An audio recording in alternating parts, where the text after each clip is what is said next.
Nous sommes dans le vallon des Parines, à Château-Arnoux-Saint-Auban, dans les Alpes de Haute-Provence. Ici, depuis 4 ans, une association locale se bat contre l'implantation d'une décharge sur la commune. Je vous propose de rencontrer le président de cette association. Alors, Monsieur Giraud, où est le problème? Oui, bien bonjour. Donc c'est très simple. Imaginez-vous ici, à 36 ou 30 mètres d'ordures ménagères. Ici, on est dans un coin de nature, il y a du blé, il y a des sources, il y a tout ce qu'il faut ici pour vivre normalement et bien. Et ici, on a imaginé, le Conseil général à un moment donné a imaginé de construire la décharge du département.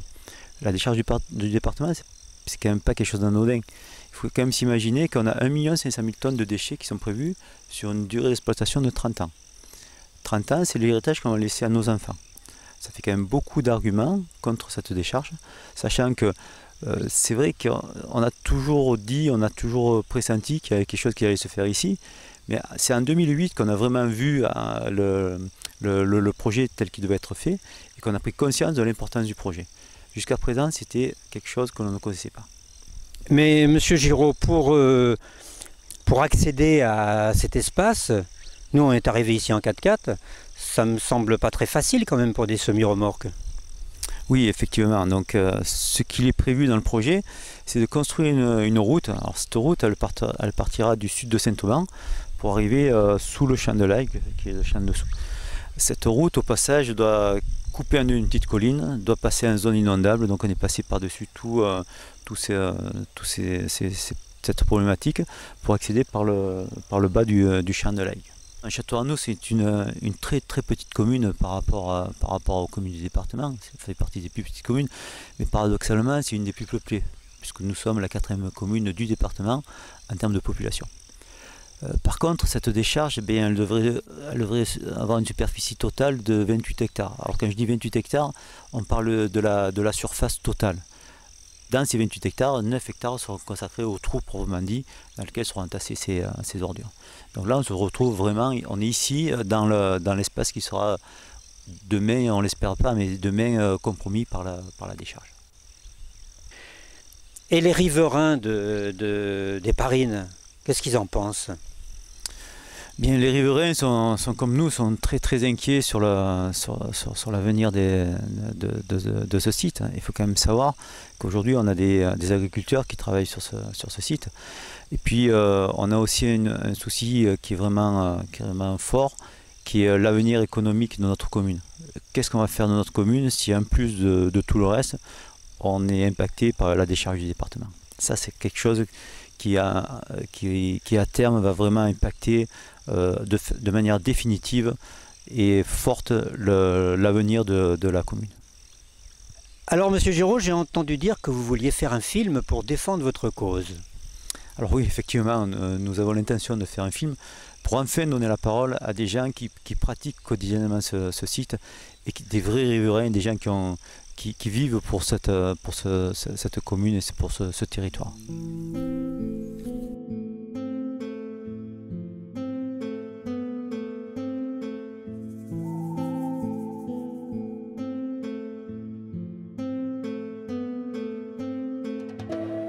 Marc, tu sais que l'association de défense des Parines va réaliser un film contre justement l'implantation d'une décharge sur ce site qui est merveilleux, soi-disant site qui n'a aucun intérêt. Donc tu sais autant bien toi comme moi qu'il y a des promeneurs, il y a des activités, multiples activités qui se passent ici. Et puis en plus, on touche directement à un terrain qu'un agriculteur travaille, c'est son outil de travail.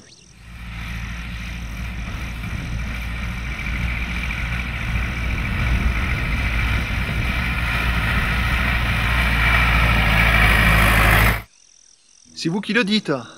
Vous n'êtes pas au courant du projet qui se murmure.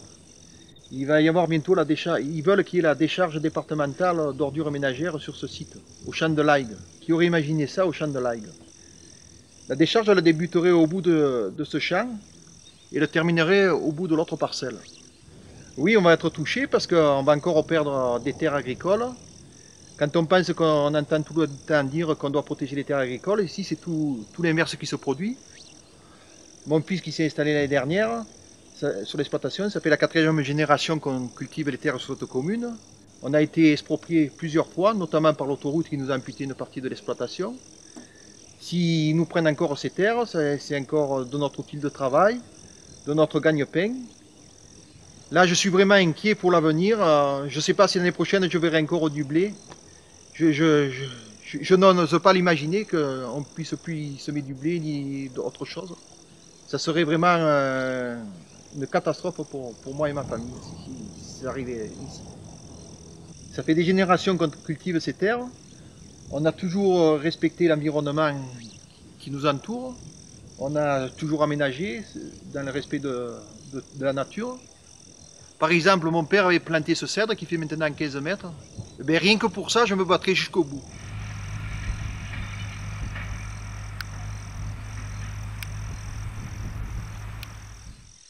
Ben ouais, Christian, justement, tu parlais de cet agriculteur qui va perdre ses terres, mais en même temps, c'est quand même un secteur, un endroit qui est idéalement situé pour les communes qui sont autour. Il n'y a qu'à voir Château-Arnoux d'un côté, Aubignos de l'autre, Châteauneuf-Saint-Donat, et puis bien sûr Montfort, puisque Montfort, avec le Mistral et tous les sacs plastiques et autres saletés, ils risquent d'être pas mal importunés, sans parler de ceux qui habitent au Fournas. Il y a quand même 20 ou 30 personnes qui habitent sur ce secteur et qui vont avoir la route qui vont leur passer dessus. Et puis en même temps, ils vont être au pied de cette décharge. Donc ben voilà, nous on habite ici en famille depuis presque un demi-siècle, c'est dur à dire mais c'est comme ça, une quarantaine d'années au moins. On a investi ce coin de paradis. Et là, on se fait donc énormément de soucis par rapport à cette décharge qu'on veut nous mettre juste au-dessus de nos têtes, parce que ben, d'abord, on est sous le vent. Et puis, notre grande inquiétude quand même à tous, c'est l'eau. Il y a eu une étude d'impact de fait où on ne trouve absolument pas d'eau. Or, l'eau, elle y est depuis très longtemps. Quand mes parents sont arrivés ici, il n'y avait plus de toit. Il n'y avait pas de chemin, il n'y avait pas d'électricité, mais par contre il y avait de l'eau. Et il y avait des gens qui habitaient ici depuis des siècles et des siècles. On a retrouvé des traces, par exemple, d'une auge ancienne, d'un vieux bassin, de canalisation en tuiles romanes, très très belle d'ailleurs. Donc l'eau, elle y a toujours été. Et on sait que les anciennes ne seraient pas venues habiter ici et n'auraient pas investi un tel coin s'il n'y avait pas eu d'eau, parce qu'ils en avaient vraiment besoin. Et puis l'eau, elle vient quand même d'un champ là-haut qui s'appelle le champ de l'Aigue. C'est le champ de l'eau. Il ne s'appellerait peut-être pas comme ça s'il n'y avait pas d'eau non plus. Alors ça, c'est une de nos préoccupations, parce que cette eau, elle va être polluée avec la décharge, avec les lixiviats, avec tout ce qui va en découler. Parce que cette décharge, en fait, on va mettre des poubelles. Mais dans ces poubelles, on ne sait pas ce qu'il va y avoir dans ces poubelles. Il peut y avoir de tout. Des produits chimiques, des piles, des restes de médicaments. Donc les gaz qui vont s'en échapper peuvent prendre feu. Et le feu, c'est une de nos autres préoccupations, parce que si le feu arrive, il n'y a rien qui va l'arrêter. Il y a toujours de l'air et le feu va être très très difficile, d'abord pour les accès, pour aller l'arrêter, et puis en plus il vient directement comme ça, donc là s'il y a le feu on y passe. Donc ça c'est vraiment une préoccupation aussi majeure dans la création de cette décharge. Et puis simplement le bon sens, quoi. On ne va pas mettre des poubelles dans la terre, on ne va pas polluer un coin de nature qui est vierge de toute pollution. Alors à Saint-Auban, on a eu l'usine. Bon, l'usine, elle nous a fait vivre, on est bien content. On aimerait d'ailleurs bien qu'elle vive encore. On a l'autoroute qui a coupé la commune en deux. Maintenant, on veut nous mettre la décharge. Je pense que là, il y a de quoi réfléchir. Alors le bon sens, c'est ma petite fille, par exemple, qui me dit « Mais à quoi ça sert de trier, de composter, de mettre le plastique d'un côté, le papier de l'autre, si y a des gens qui vont mettre dans la terre ces grosses poubelles et sans faire attention, quoi. Une pollution qui va durer des années et des années, donc pour nos enfants, nos petits-enfants, pour le développement durable, parce que bon, on investit un petit coin comme ça, mais ça fait 40 ans qu'on est là, ça n'a pas changé. On a planté quelques arbres, on a planté quelques fleurs, on a le potager qui change de place selon les années et les envies, mais on ne l'a pas impacté ce lieu. On y fait très très attention, au contraire, on le préserve, on n'a pas envie de le polluer. Développement durable ici, ça veut dire quelque chose. Voilà. Et dans ce film, il ne faudra pas parler aussi des manifestations sportives. Il y a le Raid Multisport qui est maintenant depuis de nombreuses années. Il y a toutes les courses d'orientation, qu'elles soient pédestres ou VTT. On a même eu une manche du championnat de France ici sur ce site-là. Tu te rends compte, il y a tout ce qui est course de vélo. Il va y avoir une course de vélo bientôt. Donc c'est vrai que c'est un site vachement important. Et dans le film, Christian, il faut que tu parles d'Arjarlandine aussi. Effectivement, la Jarlandine, il faut en parler. C'est 800 à 900 VTTistes. C'est 100 bénévoles qui travaillent depuis des mois et des mois pour mettre en place cette manifestation. C'est une manifestation phare. Et là, il va y avoir, à la place de ces magnifiques parcours, il va y avoir une décharge. Donc, c'est la fin de toute cette activité autour du VTT. Voilà, donc tu vois que c'est vraiment pas compatible. Tout à l'heure, tu disais justement que c'était un milieu où les études ont démontré, semble-t-il, que c'était un milieu sans intérêt. Mais sans intérêt pour qui? Quand on voit les espèces qui sont présentes quand même sur ce secteur, en plus sans fouiller énormément, on peut citer déjà le guêpier qui est à ta proximité, on peut citer la salamandre, et puis surtout ces deux espèces de papillons qui ont besoin d'une plante qui s'appelle l'aristoloche. Et ces deux espèces de papillons, la diane et les proserpines, sont présents sur le secteur. Il y a de l'aristoloche à proximité, je vais t'en montrer tout à l'heure, mais il faut savoir quand même aussi que ce papillon, la proserpine, est inscrite sur la liste rouge des espèces protégées de France. Donc on a véritablement intérêt à fouiller un petit peu plus profondément sur ce milieu pour déterminer s'il n'y a pas d'autres espèces, comme à proximité, il y avait aussi le lézard osselet. Donc il y a vraiment un milieu qui n'est pas sans intérêt d'un point de vue naturaliste. C'est pas un milieu sans intérêt. Effectivement, c'est pas un milieu sans intérêt. L'autre jour, je vérifiais le sentier là. Je tombe nez à nez avec 5 chevreuils. Fabuleux, c'est magnifique. Et bien là maintenant, imagine 28 hectares clôturés. Et les chasseurs là-dedans, qu'est-ce qu'ils en pensent? Tu vois, notre société de chasse qui existe depuis plus d'un siècle est maintenant mise à mal par ce projet de décharge qui va nous détruire notre commune. On a déjà été pas mal impacté par le passage de l'autoroute qui nous a coupé le territoire en deux. Et maintenant vient ce projet sur notre site là qui est magnifique. Et alors tous les chasseurs là, et surtout les anciens qui viennent chasser ici là, sur ce magnifique territoire, avec qui le lièvre, d'ailleurs il y en a beaucoup de lièvres, je te montrerai tout à l'heure, tu vas voir, entre les lièvres, les chevreuils et les sangliers là. Un indice de présence d'au moins 2 lièvres, un levreau et un adulte. Ouais, il a passé des sangliers à 3 ou 4 de la nuit, et là on voit des traces de chevreuils qui montent, qui sont allés paître là-bas dans le champ. Cette année c'est particulièrement giboyeux, quoi. Je ne sais pas quelle va être leur réaction quand ils vont se trouver là avec des engins de chantier, des camions, des compacteurs et tout ce qui s'ensuit au milieu d'une nature qu'ils ont toujours connue intacte. Là tu vois, on est au champ de l'Aigle et quand ils ont fait les sondages, ils n'ont pas trouvé d'eau. Pourtant les anciens, ils connaissent le coin pour aller faire boire les chiens. Donc c'est que de l'eau, il y en a toujours eu ici, ça ne s'appelle pas le champ de l'Aigle pour rien.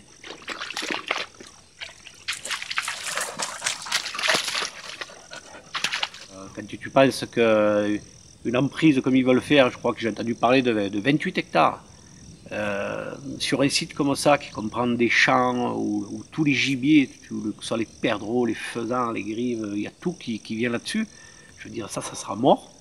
Et sur une commune comme la nôtre, je crois que la superficie n'excède pas 1000 hectares, c'est une des plus petites communes du département, c'est vraiment dommage, d'abîmer ça et je sais pas comment,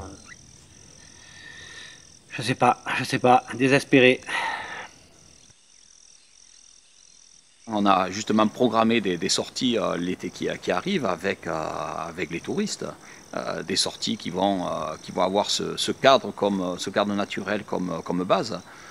Imaginons dans quelques années, je crois que ça c'est terminé. C'est terminé. On ne pourra plus promener de n'importe quelle manière des gens qui viennent découvrir notre région. Notre région est basée sur le tourisme, c'est un secteur qui continue à se développer. Mais là, pour nous, sur ce côté-là, c'est terminé. On a une base VTT qui est réputée maintenant nationalement, qui vient d'être labellisée qualité tourisme. C'est pas rien, c'est la première base VTT de France labellisée qualité tourisme.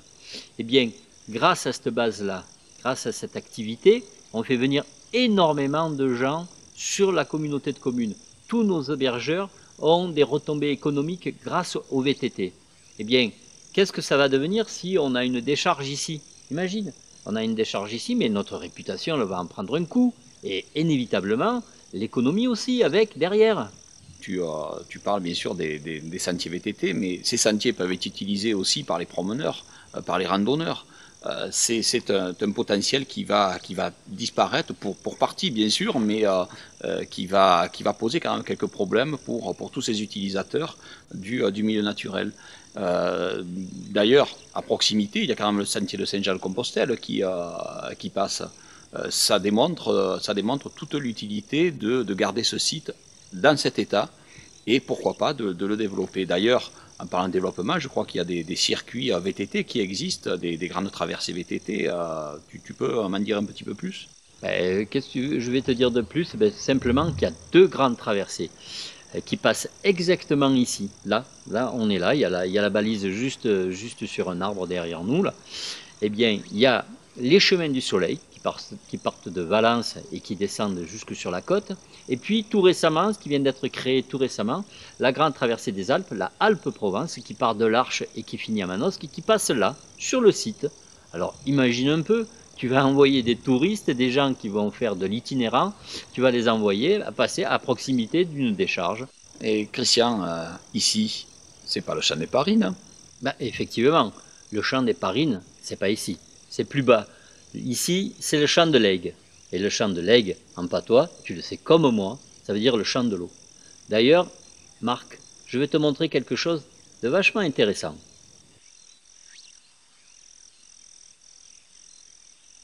Tu vois, là, par exemple, on est au cœur de la décharge, ce qui devrait être la décharge. On est vraiment à l'endroit où ils veulent creuser les casiers pour enfouir les ordures. Donc, ils ont fait des forages. Ce tube, c'est un forage qu'ils ont réalisé. Eh bien, je vais te montrer quelque chose, surtout tu vas écouter. Soi-disant, ici, il n'y a pas d'eau. Alors écoute bien. Oh, c'est un peu difficile. Regarde, hein, et écoute. Ah ouais, comme tu dis, il n'y a pas d'eau. Vous savez, un film, pour qu'il soit bien, il faut quand même qu'il soit relativement court. Donc, pour pas qu'il soit trop soporifique, on va l'arrêter là. Par contre, nous sommes nombreux quand même à partager ces craintes. Dans cette commune, nous sommes nombreux à partager ces craintes. Mais je suis persuadé que le bon sens l'emportera et que ce projet ne verra jamais le jour.